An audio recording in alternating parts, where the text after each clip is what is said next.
안녕하세요. 좋은스쿨의 박주원입니다. 자, 이번 시간에는 방어 작용과 관련된 개념 확인 문제 풀이 들어가도록 하겠습니다.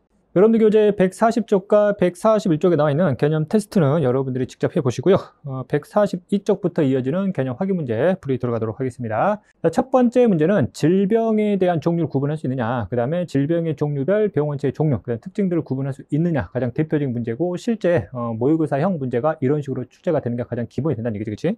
자, 첫 번째 가려보시면 고혈압, 혈우병, 알레르기가 나 있으면 A는 비감염성 질병이 되는 거죠. 그치? 특히 알레르기와 관련돼서 알레르기가 특정 항원이 유입된 이후에 나타나는 질병이기 때문에 이거를 감염성 질병으로 빼야 되지 않나요? 라고 하지만 알레르기의 원인이 되는 것도 우리가 병원체로 인정을 하지 않기 때문에 그로 인해서 나타나는 알레르기는 우리가 비감염성 질병으로 빼는 이유다 라고 우리가 보면 되겠지? 그럼 나하고 다가 전부 다 감염성 질병이 되는 거지.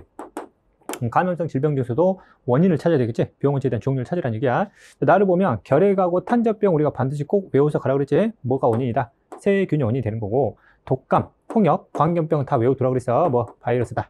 오케이? 되겠지? 자, 비감염성 질병 가는 타인에게 전염이 될 수 없고 감염성 질병만 전염이 될 수 있는 거죠. 그치? 자, 폐혈증은 대표적인 세균에 의한 질병이거든. 그러니까 폐혈증 같은 경우는 모의고사에서는 흔히 물어보지 않는 내용이지만 시간이 더 된다면 폐혈증까지도 기억을 해두시면 좋겠지. 자, 나와 같은 즉 세균에 의한 병원체냐. 그렇지? 자, 다는 병원체의 감염에 의한, 즉 감염성 질병이냐 물어보지. 맞는 내용. 자, 다의 병원체는 바이러스이기 때문에 절대 분열을 하지 않아요. 증식은 하지만 분열을 통한 증식은 아니라는 거야. 됐지? 나의 병원체, 즉 세균이겠지? 세균은 세포로 구성되어 있기 때문에 자체 효소를 가지고 있어서 독립적으로 물질 내사 가능하다라는 점. 됐지? 나와 다는 감염성 질병이기 때문에 타인에게 뭐 될 수 있어? 전염될 수 있는 거지. 자, 다음 2번 가보자고. 자, 표는 생물체가 가지는 질병을 가에서 마 5가지로 분류한 내용이래. 일단 질병의 종류별로 병원체를 한번 잡아보자. 그치? 그치? 자, 광우병은 변형 프라이온이지. 자, 그 다음 광견병은 바이러스가 원인이 되는 거고, 탄저병은 세균 원인이 돼요. 됐지? 자, 말라리아는 말라리아 병원충인데 말라리아 병원충을 더 큰 틀로는 원생생물이야. 됐지? 자, 무좀은 곰팡이에 의한, 즉 균류, 즉 진균류에 의한 질병이지? 즉 곰팡이로 볼게요. 이럴 때 유전 물질을 유일하게 갖지 않는 게 바로 변형 프라이온이지? 맞고. 자, 가에 해당하는 병원체는 증식이 불가능하니? 아니지. 얘는 증식이 가능하지만 분열을 통한 증식은 아니지. 그치? 접촉을 통해서 정상 프라이온을 변형화 시킴으로써 증식은 할 수 있다. 증식이 불가능한 건 아니야. 됐지? 자, 나는 독립적인 물질 대사 가능하냐? 바이러스는 자체 효소가 없기 때문에 독립적 물질 대사는 불가능하다. 자, 나에 해당하는 병원체는 그 바이러스니까 바이러스는 접촉을 통해 증식하는 게 아니지. 바이러스는 자신이 가진 단백질과 유전 물질을 따로따로 만들어서 조립을 통해서 증식을 하는지. 됐지? 접촉을 통한 증식은 프라이온에 대한 내용이다. 됐지? 자, 가와 나에 해당하는 병원체는 열에 약하냐라고 물어봤는데 변형 프라이온은 열에 굉장히 강하지. 얘는 단백질로만 구성되어 있긴 하지만 열에 강한다는 게 특징이고, 바이러스는 단백질로 구성되어 있는데 보통의 단백질은 열에 약하다고 그랬어요. 얘만 좀 특이한 거야. 됐지? 그래서 가 때문에 내용이 틀린 거지. 됐지? 자, 다에서 마에 해당하는 병원체는 세포마을 가니, 즉 전부 다 세포 구조를 물어보고 있지. 그렇지? 얘들은 전부 다 세포의 구조다. 단 다는 원핵 세포이기 때문에 핵을 갖고 있지 않는 병원체가 되겠지.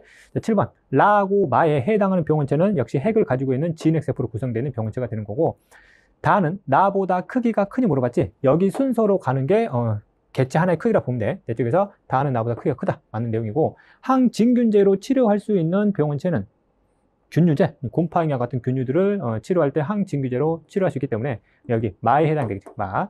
자, 그 다음에 다에서 마는 모두 세포 분열을 통해 증식하니? 그렇지. 얘들은 전부 다 세포로 구성되어 있고 분열을 통해서 증식 가능하다는 거. 가에서 마는 모두 타인에게 전염될 수 있냐? 그렇지. 얘들의 질병은 전부 다 무슨 성이야? 감염성 질병이기 때문에 타인에게 전부 다 뭐 될 수 있다? 전염될 수 있다는 거. 됐지? 그 다음에 우리 인간이 개발한 약물 중에서 바이러스를 죽이는 약이 항바이러스제, 세균을 죽이는 약이 항생제, 곰팡이를 죽이는 약이 항진균제. 이 정도의 내용까지 여러분들이 다 정리를 해둘 필요가 있다. 됐지? 자, 그 다음에 3번 볼게요. 1차 방어 작용에 해당되지 않는 걸 고르래요. 1차 방어라는 얘기는 2차 방어가 아닌 거지. 2차 방어는 림프구에 의한 작용이야. 즉 림프구의 작용이 아닌 걸 고르라는 얘기야. 즉 림프구에 의한 작용에 대한 내용을 여러분들이 골라주면 되겠죠. 그래서 이 항체가 바로 비림프구에 의한 2차 방어 중에서 체액성 면역에 해당되기 때문에 2번이 바로 2차 방어, 즉 1차 방어에 해당이 되지 않고 나머지는 전부 다 1차 방어 사례가 되겠네. 그치? 4번 염증 반응에 대한 설명이래요. 염증 반응은 1차 방어 과정 중에 일어나는 거고, 비만세포가 병원체의 자극을 받게 되면 히스타민 뿌리고 주변 모세혈관 확장, 그리고 대식세포와 호중성 백혈구 유도를 시켜가지고 식세포 작용 과정까지를 우리가 염증 반응이라고 표현을 했지. 이 과정에서 부어오름, 그다음 열, 통증 유발되는 건 당연한 거고, 상처 부위에 보인 백혈구의 식세포 작용으로 병원체가 당연히 제거가 되는 과정. 이때의 백혈구는 주로 대식세포와 호흡증상 백혈구인데 우리는 대식세포 정도만 기억하면 된다. 되지? 자, 그 다음에 침입한 병원체가 히스타민을 분비하는 과정이 당연히 포함되는 과정이지. 되지?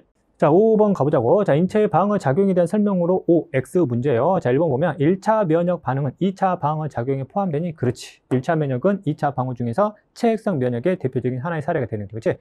1차 방어 작용에는 세포성 면역과 체액성 면역이 있다는데 세포성 면역과 체액성 면역은 2차 방어에 대한 내용이니까 얘는 틀렸어요. 됐지? 자, 2차 방어 작용은 병원체의 종류에 따라 특이적으로 작용한다. 그렇지. 2차 방어는 림프구에 의한 작용이고 림프구는 한 종류의 항원에 대해서만 정보를 받아서 반응해 주기 때문에 특이적 방어 작용이다 라고 표현했었던 거지. 됐지? 자, 2차 면역 반응은 2차 방어 중에서 체액성 면역 중에서 기억세포가 작용하는 거지. 그래서 기억세포가 작용을 해서 형질세포로 분화되는 과정이 맞고 항체 생산량을 1차 면역과 2차 면역 비교하게 되면 당연히 2차 면역 반응에서 훨씬 더 많지. 맞고 형질세포 한 개는 여러 종류의 항체를 한꺼번에 생산할 수 있다? 아니지. 이게 바로 뭐야? 특이적 면역 작용이라는 내용인 거지. 다시 한번 림프구는 한 종류의 항원에 대해서만 반응을 하기 때문에 형질세포 역시 한 가지 항원에 대한 정보를 바탕으로만 항체를 만든다고. 그래서 여러 종류의 항체를 동시에 생산할 수는 없다고. 됐지?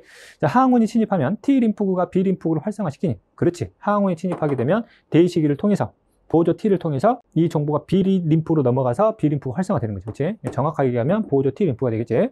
자, 백신은 주 성분이 뭐야? 항체가 아니라 항원이 주 성분이 되는 거죠. 그렇지? 참고로 항체가 주 성분이고 항원을 빠르게 제거하는 것을 목적으로 하는 것은 백신이 아니라 면역 혈청이다. 이렇게 내용을 정리해 주면 된다. 자, 9번. 자, 병원체에 감염된 세포나 암세포를 제거하는 과정은 독성 T림프구에 의한 작용이면서 세포성 면역이지. 틀렸고. 자, 백신은 항원 항체 반응을 이용해서 생산하니라고 물어봤지. 백신의 주성분은 뭐야? 항원이라고. 즉 약화된 병원체를 많이 모아두는 게 목적이라고. 항원 항체 반응을 이용해버리면 얘가 응집이 돼버리기 때문에 오히려 우리가 구하고자 하는 항원량을 줄여버리겠지. 절대 이렇게 생산하는 게 아니야. 그치? 자, 면역 혈청의 주성분이 당연히 항체가 되는 거고, 자, 알레르기 증상은 항원에 처음 노출됐을 때 나타나는 증상이 아니지. 동일한 항원이 2차 침입 이후에 나타나는 증상이기 때문에 얘는 해당이 안 돼요. 자, 알레르기 반응이 일어나기 위해서는 체액성 면역이 일어나야 된다. 그렇지. 1차 침입했던 항원을 바탕으로 항체가 만들어지고 이 항체가 비만 세포에 결합을 해야 되기 때문에 일단 항체가 만들어져야 돼. 그래서 체액성 면역이 일어나줘야 된다. 됐지? 자, 항체는 당연히 한 종류의 항원하고만 결합하는 관계라는 거 좀 기억을 해두시고, 그래서 2차 방어는 무슨 적이다? 특이적이다. 이런 말을 쓴 거죠. 그치? 자, 식세포 작용은 특정 항원에 대해서만 일어나니 이때 특정 항원에 대해서만 일어나는 얘기는 특이적 면역 작용이냐 또는 특이적 방어 작용이냐 물어보는 거지. 아니지. 식세포 작용은 주로 대식세포에 일어나는 작용으로 1차 방어 작용에 해당되기 때문에 항원의 종류하고 다르게 내 거가 아니면 그냥 무조건 다 제거를 시켜주는 거지. 그래서 비특이적 방어 작용이기 때문에 이 내용은 틀린 내용이다. 자, 6번 가볼게요. 자, 그림은 항체의 구조를 나타낸 거래요. 이에 대한 설명으로 OX 문제가 되겠죠. 그치? 참고로 A는 항원과 결합하는 부위지. 이 두 가지의 구조가, 이 두 위치의 구조가 서로 다를 수는 없어. 그치? 항상 똑같아야 돼. 이렇게. 자, B는 항원 종류에 따라 구조가 바뀌면서 여러 종류의 항원과 결합이 가능하냐? 아니지. 얘는 항상 구조가 이미 정해져 버렸기 때문에 여러 종류의 항원이 아니라 한 종류의 항원하고만 결합이 가능하다고. 틀렸지? 자, C는 항체의 종류를 결정하는 부위라고 물어봤는데 항체의 종류를 결정하는 부위는 결국 여기 입체 구조가 어떻게 되느냐에 달라지는 거고 나머지 구조는 다 동일하다고. 되지? 자, 그 다음에 A의 두 구조는 서로 다를 수 있니? 아니지. 절대 다를 수 없이 A는 무조건 똑같아야 된다. 자, 7번 볼게요. 자, 항원 X에 사람이 감염될 때 일어나는 면역작용 일부고 기억에서 미음에 해당하는 명칭을 한번 적어보라 그랬죠. 그치? 현재 니은이 식세포 작용을 하고 있잖아. 그럼 니은이 바로 대식이구나. 대식세포. 됐지? 이 정보를 A가 받았지? 그럼 이 정보를 받은 애는 뭐가 되겠어? 그렇지? 보조 T림프가 되겠지? 자, 보조 T림프가 정보를 독성 T림프구나 B림프구한테 정보를 줘야 되는데 이때 독성 T림프구는 내 몸에 감염된 세포를 제거를 시켜야 되니까 이 기억이 바로 독성 T림프가 되겠지. 그렇지? 나머지 D림프가 되겠어? B림프가 될 것이고 B림프구가 항원에 대한 정보를 받으면 두 개의 세포로 분화가 되는데 하나의 세포는 항체를 만들어낼 수 있는 무슨 세포? 그렇지. 형질세포가 되고 나머지는 무슨 세포? 기억세포다. 이렇게 정리를 하면 되겠지. 자, 8번 항원 A와 B가 인체에 침입했을 때 생성되는 항체의 농도 변화를 나타냈대요. 다시 한번 내용을 살펴보시면 항원 A가 1차 침입했지.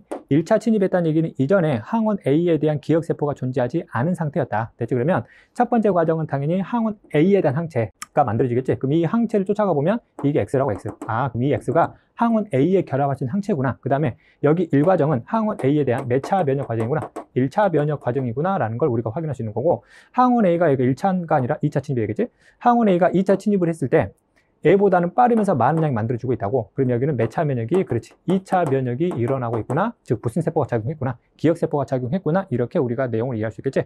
자, 그 다음에 이것과 마찬가지로 밑에 항원 B가 2차가 아니라 1차로 바꿔야 되겠지, 그치? 항원 B가 1차 진입했더니 이때 생성되는 항체가 Y라고. 이 Y는 항원 B의 결합 상체가 되는 거고, 항원 A의 1차 침입 때와 유사한 양의 항체가 만들어지고 있다고. 그럼 A도 마찬가지로 몇 차 면역? 1차 면역 결과구나 라는 걸 우리가 확인할 수 있지. 첫 번째, 특이성을 갖는 항원과 항체를 구분하시죠. 즉 A와 X가 서로 연결되는 거고, 그 다음 B하고 Y가 서로 연결되는 관계가 되는 거지. 그치? 자, 그 다음에 1번. 자, 1에서는 기억세포에 의해서 항체가 생성되는 게 아니지. 1은 1차 면역 과정이기 때문에 기억세포가 작용하는 게 아니라고. 그치? 자, 2에서는 항원 B에 대한 2차 면역 반응이 되니? 아니지. 2는 항원 B가 아니라 항원 A에 대한 2차 면역이 되는 거지. 틀렸고. 자, 1과 2 중 형질세포가 많은 구간을 찾으래요. 항체 생산량이 많다는 얘기는 그만큼 형질세포 수가 많다는 얘기잖아. 그럼 당연히 2가 1보다 항체량이 많기 때문에 형질세포 수는 2가 훨씬 더 많이 나오겠지. 그래서 얘는 맞는 내용이 된다. 자, 그 다음에 4번. T1에서 항원항체 반응이 활발하게 일어나는 것은 항원 N이라고 물어봤지. 문제가 약간 내용이 애매하긴 한데 뭐 이 두 개를 비교하는 거겠지, 그치? 그래서 항체량이 많은 만큼 항원 A와 더 활발하게 일어나는 건 당연히 X, 즉 항원 A와의 결합이겠지, 그치? 고 항체 X와 Y는 같은 종류의 형질세포 생성되니? 아니지. 2차 방어는 다시 한번 특이적 방어 작용이고, 림프구는 한 종류의 항원에 대한 정보만 가지고 움직이기 때문에 X와 Y는 서로 다른 형질세포에서 만들어져야 돼. 됐지? 그 다음 T1에서 항원 A에 대한 1차 방어 작용은 일어나지 않니라고 물어봤는데, 이것도 애들이 많이 틀리더라고. 원래 2차 방어가 일어나려면 1차 방어가 먼저 일어나야 되잖아. 이게 일어나면 이게 일어나지. 그러면 2차 방어가 일어나면 1차 방어는 안 일어나는 게 아니야. A가 먼저 일어나고 그 다음에 A가 일어나는데 애들이 같이 일어난다, 같이. 오케이? 됐지? 얘는 같이 일어나는 거야. 자, 9번 가볼게요. 자, 그림은 세균 X에 처음 감염돼, 처음 감염된 생쥐 A에서 C의 시간에 따른 체내 세균 X. 이 세균 X가 바로 병원체겠죠, 그치? 수를 나타내는 거래요. 앞에 그래프랑 헷갈리시면 안 돼. 여기 그래프는 Y축 항체량인데 여기는 병원체 수라고, 병원체 수. 자, A에서 C는 정상 생쥐, 대식세포가 결핍된 생쥐, 림프가 결핍된 생쥐라고. 그럼 C 같은 경우는 세균 액수가 초반에 늘어났지만 결국에 뭐 있어? 다 제거를 시켰지. 그럼 C가 당연히 누구겠냐, 얘가 정상 생쥐겠지, 그치? 됐지? 그럼 A랑 B를 보면 A는 세균 액수가 엄청난 수로 늘어나고 있어요. B 같은 경우는 그나마 어느 정도 이제 방어를 해주고 있는 과정이 되겠지. 그럼 A와 B를 보면 면역 과정에 대한 체계는 누가 훨씬 더 강하게 일어나고 있어? B가 더 강하게 일어나고 있다고. 그러면 이 두 가지가 대식세포가 결핍된 것과 림프가 결핍된 생쥐 중에 하나라고. 그럼 이들 흐름 보면 대식세포가 작용을 해야 무슨구가 작용을 하면서 림프구가 작용하면서 2차 방어가 일어난다고. 그럼 대식세포가 결핍이 돼버리면 1차 방어 자체에서도 문제가 생기는 거지. 그치? 대신에 림프구가 결핍이 되면 1차 방어는 그나마 할 수 있다고. 그래서 그러면 대식세포가 결핍이 되면 림프구는 작동하지 않기 때문에 A보다는 A가 방어체계가 훨씬 약한 거지. 그래서 이 A가 바로 대식이가 결핍이 된 거고, 이 B가 바로 림프구가 결핍이 된 경우다라고 우리가 해석할 수 있는 거지. 됐지? 자, A를 볼게요. 자, A는 1차 방어 작용이 결핍된 상태냐라고 물어봤는데, A는 대식세포가 결핍이 되는 거지. 그럼 대식세포는 1차 방어에 관여하긴 하지만 대식세포가 1차 방어의 100%를 관여하는 건 아니란 말이야. 병원체가 체내로 들어오는 걸 막아주는 것도 우리가 1차 방어잖아. 그래서 1차 방어 작용이 아예 결핍된 건 아니야. 됐지? 자, B는 T1 시점에서 세포성 면역이 일어나고 있는 물어봤지? 그럼 세포성 면역은 독성 T림프구, 즉 림프구에 의해서 일어나는 과정인데, 림프구가 이미 결핍이 돼버렸다며. 그럼 2차 방어가 아예 안 일어난다고 얘는. 그치? 자, T1 시점에서 항체 생산량은 C가 B보다 더 크니 항체도 결국 림프구에 의해서 생산이 되는 거지. 그럼 B 같은 경우는 항체를 아예 생산할 수 없겠지. 그럼 항체를 많이 생산하고 있는 건 당연히 누가 되겠어? C가 되겠지. 그래서 C가 B보다 크다, 맞는 내용이 된다고. 자, 다음 4번. 자, T1에서 C에서 추출한 항체를 A에게 주입하면 세균 X의 수를 줄일 수 있니? 그렇지. 동일한 항원이기 때문에 A에서 추출한 항체를 A한테 주입하게 되면 항원에 대한 종류를 당연히 줄일 수 있는 효과를 얻을 수 있다. 됐지? 자, T1에서 C에서 추출한 항체를 B에게 주입하면 예방 백신 효과를 얻을 수 있니? 아니지. 예방 백신은 주 성분이 뭐야? 약화된 항원이라고, 항원. 됐지? 항체가 아닌 거야. 됐지? 문장 자체가 틀려버린 거지. 자, T1에서 C에서 추출한 기억세포를 B에게 주입하면 2차 면역 과정 유도할 수 있니? 그렇지. 얘는 림프구가 없는 상태인데 A한테서 기억세포를 준다고. 기억세포도 무슨 구 중 하나? 림프 중 하나이기 때문에 기억세포 이미 주입해주게 되면 기억세포는 작용을 하거라 이거지. 이쪽에서 유도할 수 있다는 거지. 자, 10번 보자고. 자, 다음은 면역 반응에 대한 실험이래요. 일단 처음에 실험 내용을 보면 생쥐 A한테 동일한 항원을 계속해서 주고 있지. 됐지, 이렇게. 자, 그 다음에 이 생쥐한테서 혈청을 분리했어요. 또는 혈장 분리도 상관이 없어. 혈청을 분리했다는 얘기는 이 혈청에는 당연히 뭐가 들어가 있다는 얘기야? 항체가 들어가 있다는 얘기지. 이 항원 X에 대한 항체니까 항체 X라 표현을 해보자고. 그럼 생쥐 B한테는 뭘 준 거야? 항체 X를 준 거라고. 그리고 4개월이 지났지. 그럼 처음에는 항체량이 많았겠지만 이게 안 쓰인다고. 그럼 결과적으로 항체 수양 뭐 해지겠어? 줄어들겠지. 그렇지? 자, 그 다음에 생쥐 C한테는 무슨 세포를? 기억세포. 이 기억세포는 뭘 기억하고 있는 거야? 항원. X를 기억하고 있는 놈이 되겠지. 매를 넣어주게 되고 4개월 후에 항원 X를 넣어주면 기억세포는 그대로 남아있기 때문에 얘가 들어가게 되면 이 안에서 몇 차 면역 결과가 일어나겠어. 그렇지. 2차 면역 결과가 일어나겠지. 그럼 기억하고 니은이 이것과 이것 중에 하나잖아. 그럼 초반에 항체량이 넣어준 만큼 올라가 있는 상태 이거지. 그럼 니은이 바로 여기 혈청이 혈청. 근데 4개월 후에는 이미 넣어줬던 항체가 줄어버렸다고. 그럼 항원 X를 넣어줘봐야 몇 차 면역이 일어나? 1차 면역이 일어나겠지. 이것은 몇 차 면역 결과겠구나. 1차 면역 결과겠구나. 그래서 생쥐 B는 말 그대로 여기서 뭐가 돼? 생쥐 B가 되겠지. 됐지? 그 다음에 이 기억은 뭐가 되겠니? 기억세포가 되겠지. 기억세포를 넣어주면 항원 X를 주입하기 전까지는 항체 생산과는 관련이 없을 거라고. 왜? 얘가 작동을 안 할 거니까. 그래서 변화가 없다가 항원 X를 넣어주니까 훨씬 빠르면서 많은 양의 항체를 만들어내고 있다고. 그러면 이 생쥐 A가 바로 뭐가 되겠어? C가 되겠지. C. 되겠지? 자, 자료에 대한 설명으로 옳은 것을 O, 옳지 않은 것을 X로 표현하래요. 자, 구간 1에서 X에 대한 2차 방어 작용이 일어나고 있니? 그렇지. 항체가 만들어지는 것 자체가 체액성 면역이면서 2차 방어의 사례가 되는 거지. 그렇지. 자, 구간 2면 여기지. 구간 2에서 항체의 농도의 감소는 형질세포 수가 줄어들기 때문이지? 아니지. 얘한테는 형질세포가 처음부터 넣어주지도 않았고 얘 스스로도 형질세포를 만든 상태가 아니라 항체만 넣어줬기 때문에 세포의 수하고는 관련이 없다고 해요. 자, 구간 1과 구간 3에서 X에 대한 특이적 면역 작용이 일어나고 있니? 그렇지. 1이나 3이나 전부 다 체액성 면역이 일어나고 있기 때문에 당연히 특이적 면역 작용, 즉 2차 방어를 일어나고 있다는 거지. 됐지? 자, 그 다음에 X에 대한 형질세포 수는 구간 1이 구간 3보다 많니? 형질세포 수는 생산되고 있는 항체량에 비례하는 거지. 당연히 1이 3보다 많다 이렇게 표현이 맞는 내용이 되겠네. 자, 기억에는 기억세포에는 형질세포가 들어가 있는 게 아니라 기억세포가 들어가 있으니까 틀렸고, 자, 니은은 혈청 또는 혈장 또는 이 안에 들은 항체가 되겠지. 항원 X에 대한 백신? 아니지. 백신의 주성분은 뭐야? 항원이지. 얘는 뭐가 들어가 있어? 항체가 들어가 있기 때문에 틀렸다고 얘가. 자, 다음 11번 들어가 보자. 자, 꽃가루에 의해서 일어나는 알레르기가 유발되는 과정이 되어 대체 꽃가루 가가 침입을 했지. 침입을 해서 항체가 만들어졌고 이때 만들어진 항체가 세포다에 세포막에 박혀버린 거지. 그럼 세포다가 무슨 세포가 돼? 그렇지. 비만 세포가 되는 거지. 그리고 들어왔던 꽃가루가 이 항체에 바로 결합을 해서 비만 세포를 엄청 자극을 해서 물질나를 과다 분비시키는 거지. 그럼 물질나는 뭐가 되겠어? 히스타민이 되겠네. 자, 볼게요. 1번. 자, 세포다는 항체 나를 생산하니? 다는 비만 세포지. 항체를 만드는 건 형질세포야. 됐지? 틀렸고. 자, 알레르기는 항원 항체 반응 일종이다. 항원과 항체의 결합으로 나타나는 현상이냐? 그렇지. 애들의 결합으로 나타나는 현상이니까 항원 항체 반응 일종이다. 이렇게 정리할 수 있는 거지. 자, 물질 나에 의해서 알레르기 증상이 유발되니? 그렇지. 히스타민의 과다 분비가 곧 알레르기 증상의 원인이 되는 거니까. 그렇지? 자, 이 사람은 이전에 꽃가루 가에 노출된 적이 없니라고 물어봤는데 이미 꽃가루 가에 대한 항체가 만들어졌기 때문에 이미 노출이 됐다고. 됐지? 틀렸고. 자, 물질 나의 분비를 촉진하는 약물은 알레르기 증상을 완화시키냐? 히스타민의 과다 분비 때문에 알레르기 증상이 생긴 거라고. 근데 이 분비를 더 촉진시킨다고? 그럼 알레르기 증상은 더 악화가 되겠지. 완화가 아니라 악화가 되겠지. 자, 알레르기 반응이 일어나는 과정에 특이적 면역 작용이 관여했니? 그럼 전체 과정 의미하는 거겠지. 그럼 기존에 이미 들어왔던 꽃가루로부터 항체가 만들어졌기 때문에 당연히 특이적 면역 과정이 관여했겠지. 자, 7번. 항체의 나의 생성에는 비림프가 관여하냐? 그렇지. 항체는 결국 비림프의 형질세포의 분화 과정 통해서 이루어지는 거니까 뭐 당연한 내용이고. 자, 물질 나는 항원 특이성을 가지고 있니? 히스타민은 단순히 주변에 있는 모세혈관 확장에만 관여하는 거지 특정 항원과의 결합을 하는 건 아니야. 그치? 들렸고. 꽃가루 가가 2차 침입하면 세포다에서 항체 나가 생산되니? 아니지. 비만 세포는 항체를 만들지 않아요. 자, 세포다는 기억세포냐? 아니지. 비만 세포니까 틀렸고. 항체 나는 비만 세포를 항원으로 인식하니? 아니지. 항체는 단순히 비만세 세포막에 그냥 결합이 된 거지 A를 항원으로 인식해서 결합한 게 아니야. 그치? 틀린 거지.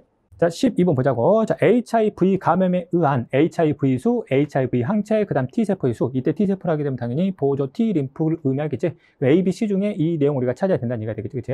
자, 최초의 감염이 되자마자 항체량이 바로 늘어나진 않을 거야. 그치? 그래서 HIV 수가 늘어나고 그만큼 보조 T의 수가 줄어들겠지. 그러면 이 점선을 쫓아가면 이 B가 바로 HIV가 될 거고. 그래서 이 실선을 쫓아가는 이 C가 바로 뭐가 되겠어? T 림프가 되겠지. 오케이? 되겠지? 그러면 감염 이후에 그 다음에 이제 이후로 증가하고 있는 스몰 a가 바로 HIV에 대한 뭐가 될 것이다? 항체가 될 것이다 라는 걸 우리가 유도할 수 있는 거지. 됐지? 자, 구간 1을 볼게요.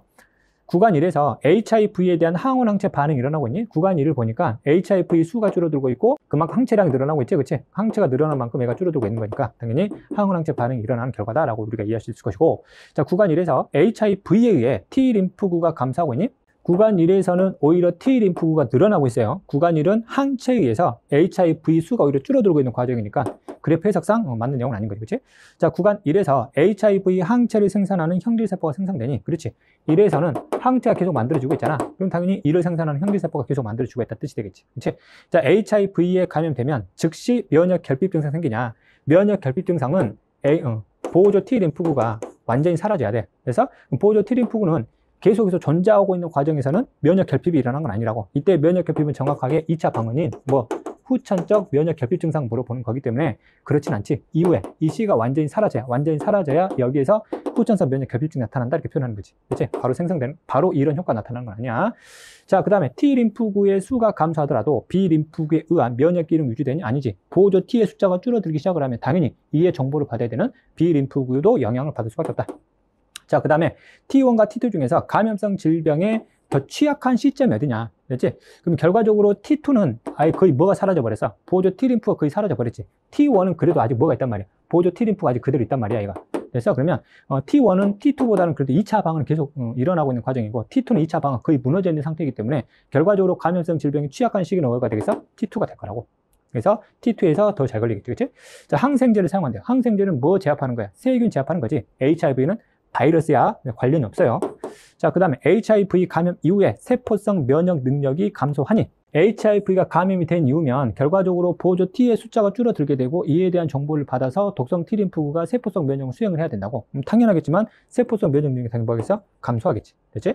저희까지 해서 방어 작용과 관련된 개념 확인 문제 풀이 마무리하도록 하겠습니다. 다시 한번 관련된 내용 다시 한번 정리하시고요. 관련된 기출문제 꼭 풀어보시면 여러분들이 원하는 점수를 받을 수 있는 단원인 만큼 열심히 해주시길 바라겠습니다. 저는 다음 강의에서 찾아뵙겠습니다. 수고하셨습니다.